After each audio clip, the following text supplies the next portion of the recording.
بسم الله الرحمن الرحيم والحمد لله رب العالمين اللهم صل وسلم وبارك على نبينا محمد وعلى آله وصحبه أجمعين وبعد.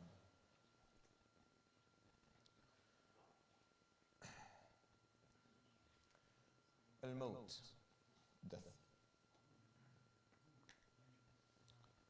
The only undeniable fact that we are aware of, that we have in common within our belief system with every living human being on the planet. He says, sallallahu alayhi wa sallam, in the hadith narrated by Ibn Hibban, أكثروا من ذكر هادم اللذات. Increase the amount of times that you remind yourselves of that fact that makes it difficult to have small joys.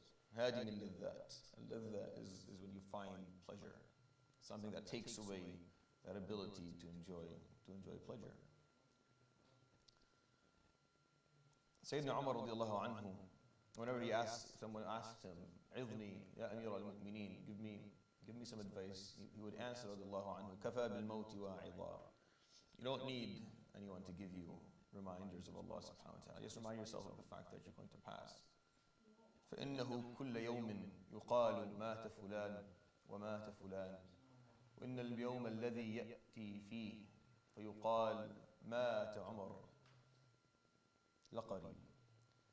And he would say every day, they say Fulan passed and Fulan passed, and you get those obituaries and a notification by some friend or an email or something of somebody passing away.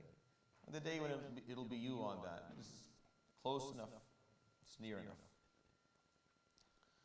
Sayyid al-Hasan al-Basri radiallahu anhu used to say, إنما يا ابن آدم أنت أيام فإذا ذهب يومك ذهب بعضك ويوشك إذا ذهب البعض أن يذهب الكل. He would say, indeed, O son of Adam, you are only a number of days. You're just a little bit of time.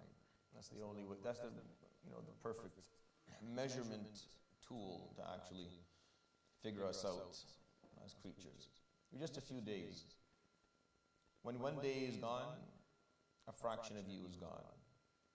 And if a piece of you is gone, it's only a matter of time before all of you is gone.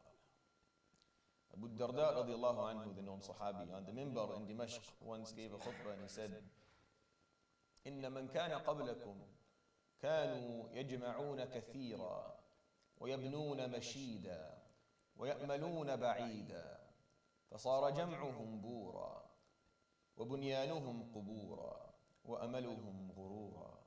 Indeed, those before you, they used to gather quite a lot, and they used to build very high, and they used to hope very far. Now all that they gathered is gone, and all that they build are graves, and all that they hoped for turned out to be an illusion. قُلُوا سُبْحَانَهُ وَتَعَالَى وَهُوَ الَّذِي يَتَوَفَّاكُمْ بِاللَّيْلِ وَيَعْلَمُ مَا جَرَحْتُمْ بِالنَّهَارِ. Indeed, He is the one who your spirit takes your lives at night, and He knows what you are doing during the day. He says subhanahu wa ta'ala, Allah يتوفى الأنفس حين موتها والتي لم تمت في منامها فيمسك التي قضى عليها الموت ويرسل الأخرى إلى أجل مسمى. Indeed, Allah subhanahu wa ta'ala takes the lives of people when they go to sleep, when they die. And those who don't die on a certain day, He takes their spirits to Him subhanahu wa ta'ala when they sleep. And when you sleep, He has the spirit. Either He keeps it, فَيُمْسِكُ الَّتِي قَضَى عَلَيْهَا الْمَوْتِ, the ones that He has decreed that they will die, He'll keep the spirit with them. And those He did not decree yet, He'll send them back for whatever time that they have left on earth. Basically, we die every day. This fear that we have from death is interesting because you die every single day. Actually, if you don't allow yourself to die this short amount of time, death, you'll actually fully die. Your body does not have the ability to keep on going. Insomnia is only bearable for so long before your systems completely shut down and you're not able to live anymore. But we die every day. every man before you, every human being before you died, and every human being living today will die. Every human being that will ever come until Yawm al-Qiyamah will die. So there's really nothing special about it.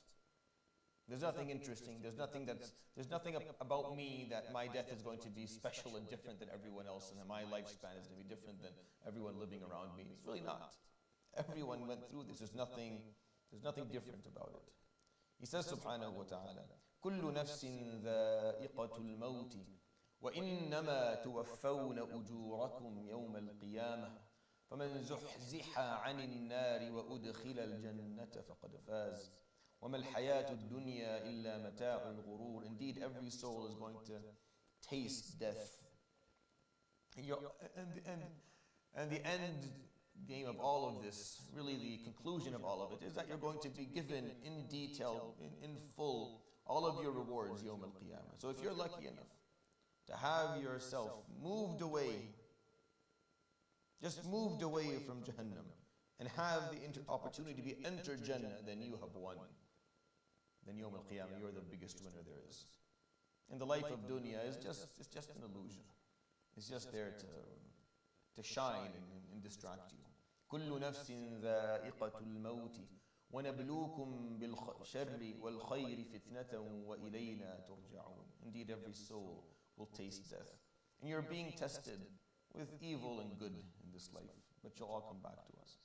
كُلُّ نَفْسٍ ذَائِقَةُ الْمَوْتِ ثُمَّ إِلَيْنَا تُرْجَعُونَ. Every nafs is going to taste death, and you'll all come back to us again at the end. Subhanallah. He says Jalla Jalaluhu to the Prophet alayhi salatu wasalam, and he is the most beloved of all creatures to him, subhanahu wa ta'ala. إِنَّكَ مَيِّتٌ وَإِنَّهُمْ مَيِّتُونَ ثُمَّ إِنَّكُمْ يَوْمَ الْقِيَامَةِ عِنْدَ رَبِّكُمْ تَخْتَصِمُونَ. You're going to die, and they're going to die as well.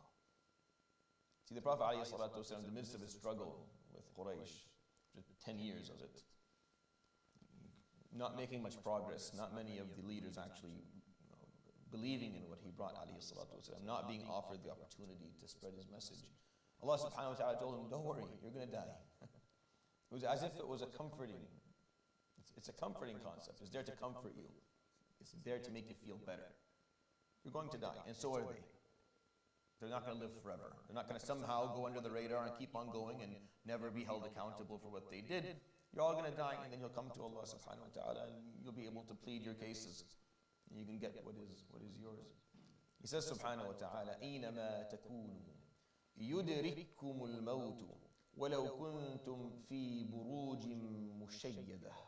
Wherever you are, death will find you. Even if you are in the highest and largest and biggest of castles, you will be found. Now the reason that Allah subhanahu wa ta'ala uses that wording in the verse is because it's as if to say, you don't need a reason. I mean, it's not based on there being some causality of trauma in order for someone to die. So if you are isolated somewhere and you are well protected, that somehow you're going to live forever. It doesn't matter where you are. It doesn't matter what you protect yourself with, putting yourself in a castle and closing all the doors and making sure. It doesn't make a difference. There's nothing that keeps death out. When it's time for it, it's time for it. There's an athar في الإسرائيليات, in the qasas of Bani Israel, and the Prophet ﷺ told us, you can tell the stories from Israeliyat if you want to. Don't use them for fiqh and for actual evidence, because they don't have the strong authenticity to do so. But this story is for Sayyidina Idris alayhi salam. Idris alayhi salam, as he was, he lived a life that was very fruitful. He was أول من خط بالقلم وأول من جاهد في سبيل الله. The first person to actually document, the first person to ride a horse for the sake of Allah subhanahu wa ta'ala. And one of the malaika who spoke to him told him one day, you do so well, why don't you ask Allah subhanahu wa ta'ala to give you an extension on your life? Why don't you kind of give yourself a bit more time? So Idris said, all right, that sounds a good idea, but you have to take me up to the heavens so I can do this. I can't do it from here.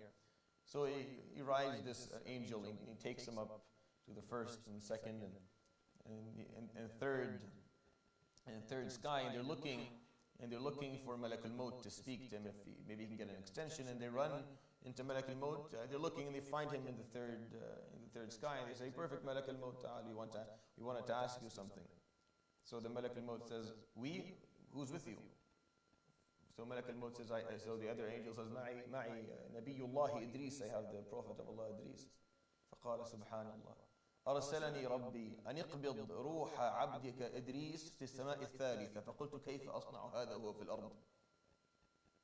Malak al-Maut says, Allah subhanahu wa ta'ala sent me to take the spirit and the soul of Idris, and he told me, go to the third sky to do it. And I said, how am I going to take him from the third sky? He's living on earth. And he was up there. فقبض إدريس عليه الصلاة والسلام.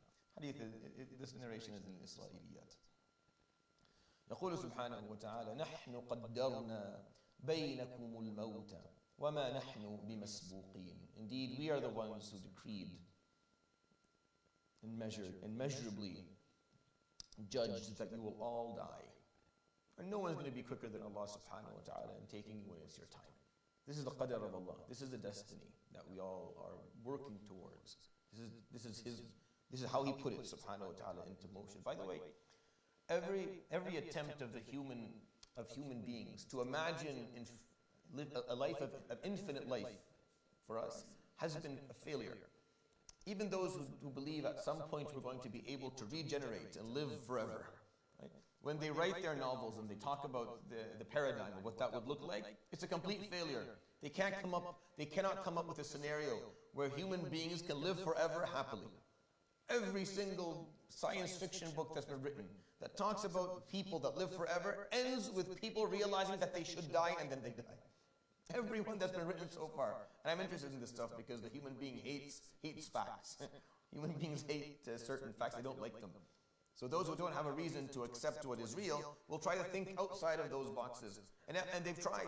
Literally, we are not programmed to be able to understand living forever. It's just not a part of who we are. That's why when I tell you, or when you hear that you're going to be in Jannah khalidina fiha, you're going to be there forever, it's a thought that is almost impossible to imagine.